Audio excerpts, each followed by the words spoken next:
common thing that I've found with people who are consistently successful. You mentioned you've done a lot more reading in the last 12 months. So, I mean, tell me some of the books that you've been reading.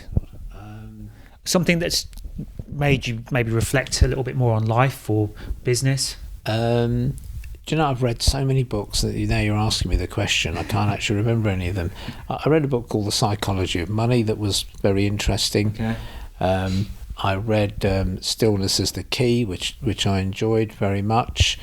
I'm reading an Obama biography at the moment. How are you finding that? I've been listening to that on Audible. Yeah, I haven't really kind of started it without really getting my teeth into it, because it's not a small book. No, it's huge. I mean, 24 hours of listening on Audible. Yeah. So I think I'm going to save that for a trip abroad to get into it properly.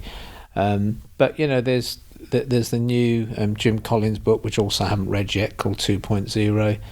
I read, I think it's called Don't Split the Difference or something, which was a book about negotiating. So I've read loads, and I've enjoyed it. I've had time to read as well.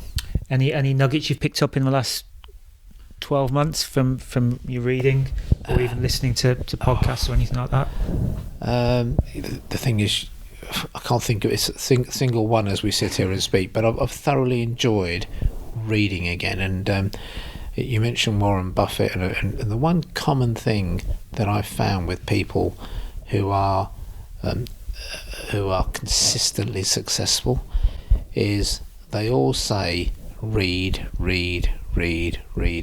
And no matter how often I nag people to read, some people read a lot and some people just don't. And I always think, you know, that little bit of reading would multiply your output by 10.